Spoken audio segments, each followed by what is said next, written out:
résolutions, des réactions recueillies à Marseille. Comme chaque année, je vais faire un régime.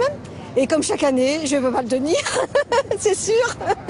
De rester en bonne santé, de rester toujours amoureux, puisque nous sommes un couple recomposé, comme il y en a beaucoup, et heureux de l'être. Voilà, donc on espère que l'année 2016 nous sera tout simplement bénéfique.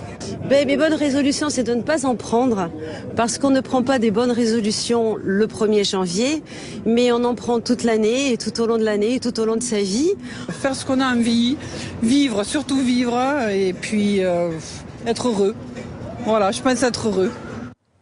Alors, on vient de l'entendre, hein, beaucoup étaient pressés de tourner la page de cette année 2015 marquée par les attentats au Caire en Égypte pour faire revenir les touristes. D'importantes célébrations ont eu lieu devant les pyramides.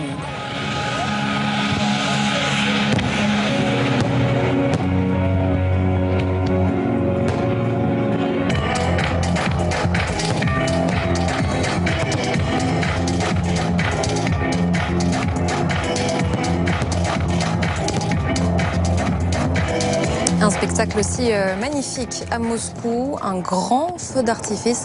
La place rouge était fermée au public en raison de la menace terroriste.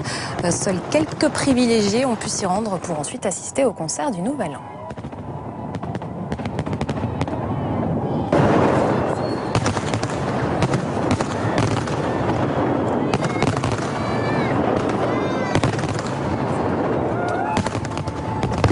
Et le spectacle, hein, vous le voyez, était aussi au rendez-vous à Dubaï. Le feu d'artifice a été tiré depuis la grande tour Burj Khalifa. Comme chaque année, un spectacle impressionnant, sans doute le plus important feu d'artifice au monde.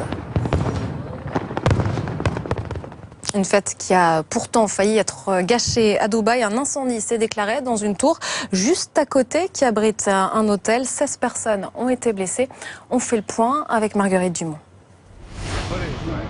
Il est environ 21h30, heure locale, lorsque l'incendie se déclare. Des flammes gigantesques parcourent l'adresse Downtown, un hôtel de luxe du centre-ville de Dubaï.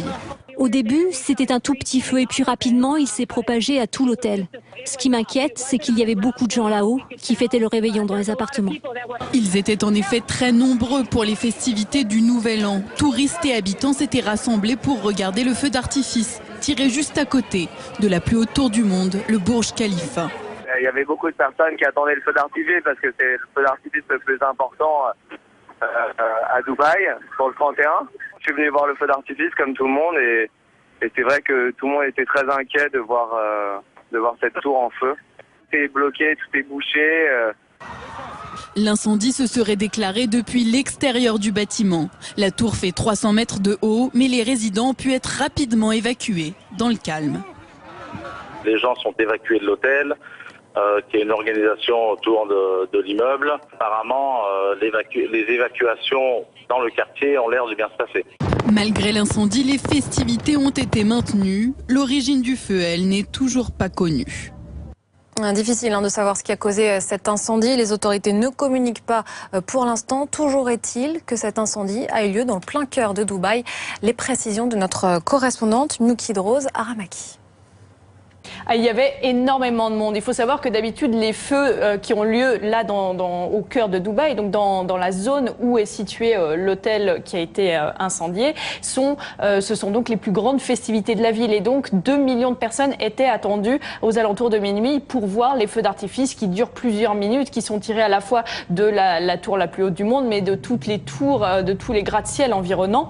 Et donc ces gens, en grande partie, étaient déjà arrivés au moment où l'incendie s'est déclaré. D'autres ont continué à venir vers cette zone-là, étant donné que les autorités ont affirmé qu'elles maintiendraient le feu d'artifice. Et donc, au moment où les 12 coups de minuit ont sonné, il y avait en effet des dizaines de milliers de personnes dans la rue, alors un peu plus loin que d'habitude des feux d'artifice, mais ils étaient là. Les gens ont sauté de joie, ils ont crié, ils ont pris leur téléphone portable, ils ont filmé le feu d'artifice comme si de rien n'était, alors qu'on pouvait voir en même temps, à quelques centaines de mètres, l'immeuble en flammes qui continuait de brûler.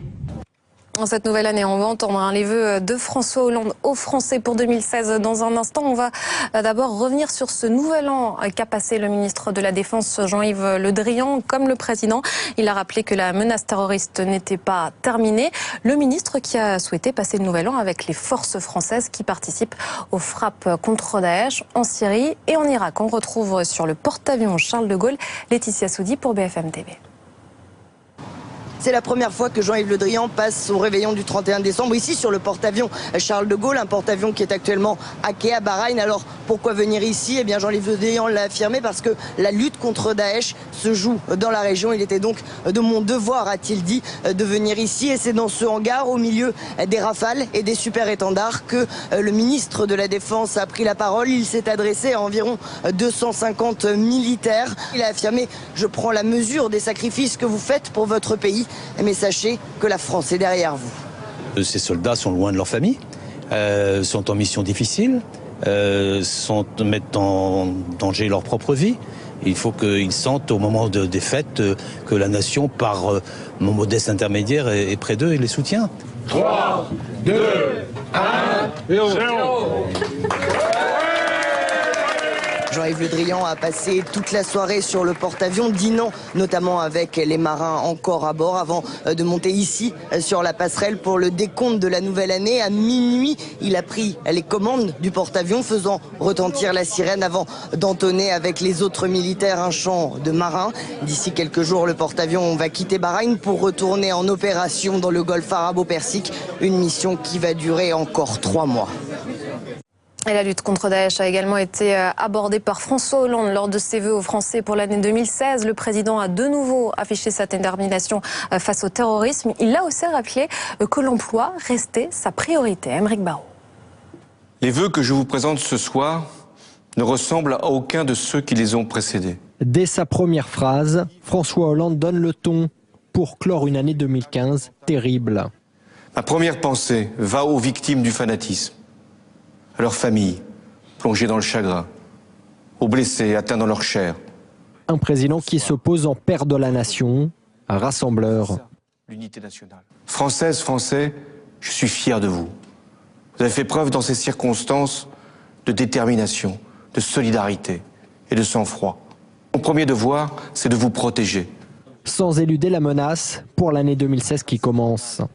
Mais je vous dois la vérité. Nous n'en avons pas terminé avec le terrorisme. La menace, elle est toujours là. Le chef de l'État justifie donc les frappes françaises en Syrie et en Irak. Sur le front intérieur, il défend de nouveau la déchéance de nationalité pour les terroristes binationaux nés français, une mesure contestée dans sa majorité. Le débat, il est légitime. Je le respecte. Il doit avoir lieu. Mais quand il s'agit de votre protection, la France ne doit pas se désunir. Unir, rassembler, le leitmotiv de ses vœux présidentiels. Nous sommes habités par un sentiment que nous partageons tous. Ce sentiment, c'est l'amour de la patrie. La patrie, c'est le fil invisible qui nous relie tous, Français d'ici ou d'ailleurs, citoyens de toutes conditions, de toutes croyances, de toutes origines. 9 minutes de discours, conclus par le vœu que 2016 soit une année de vaillance et d'espérance. Comme les années précédentes, François Hollande insiste donc sur la lutte contre le chômage comme première de ses priorités pour Roger Karoutchi du parti Les Républicains. Il est temps de changer de cap. Ce sur quoi joue le président de la République quand même, c'est sur, malheureusement, l'oubli, le fait qu'on ne repasse pas, on ne fait pas des replays de ce qu'il a dit. Quand il a parlé de l'inversion de la courbe du chômage, il devait y avoir des centaines de milliers de contrats aidés. Ils ont eu lieu, ça n'a pas baissé le chômage. En 2014, il nous a dit grand plan de soutien aux entreprises, baisse de fiscalité, baisse de charges. Ça n'a pas créé d'emploi. Et là, on nous dit on va faire des aides à l'embauche dans les PME et un plan de formation. Mais sincèrement, après avoir baissé les moyens de l'apprentissage, on nous met maintenant un plan de formation. Moi, ce que j'attendais du chef de l'État, c'est de dire, puisque je parle d'unité nationale, puisque je veux être au-dessus et tendre la main, eh bien, je vais accepter de dire, il faut changer de cap en matière économique, il faut changer de cap en matière sociale. Oui, on s'est trompé. Oui, on a fait des erreurs. Oui, on est prêt à reconnaître les erreurs pour le bien de la France et pour changer de politique. C'est ça, un homme d'État qui dit unité nationale. Et les réactions politiques sont nombreuses. Julien Drey du Parti Socialiste retient, lui, ce pas franchi vers une généralisation du service civique. Le chef de l'État a ouvert la porte. Nous allons vers la mise en place du service civique obligatoire pour tous les jeunes.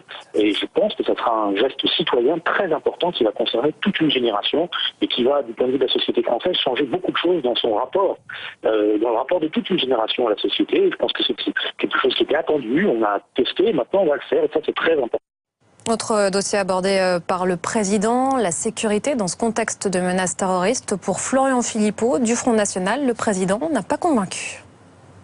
Autant François Hollande est lucide quand il dit qu'il y a encore des menaces et que la menace est très élevée, bien sûr, et que nous sortons d'une année épouvantable pour la France. Et en même temps, je trouve qu'il est léger sur la sécurité à apporter à nos compatriotes. C'est le moins qu'on puisse dire. Parce que je n'ai rien entendu de concret. Au-delà de la déchéance de nationalité, très bien, nous en parlons nous depuis des années, et enfin ça va se faire. Mais sur les frontières nationales, rien. Alors que je croyais qu'il avait compris que c'était un filtre extrêmement important pour notre sécurité, puisqu'il les avait lui-même rétablis le soir du 13 novembre. Mais déjà, elle s'évapore à cause des dogmes de l'Union européenne et de Schengen.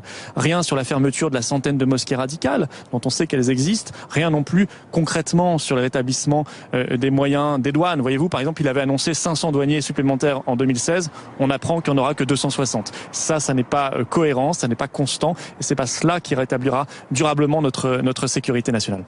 Pour insister sur l'impératif de sécurité, juste après ses vœux, François Hollande s'est rendu sur les Champs-Élysées pour lui-même inspecter le dispositif.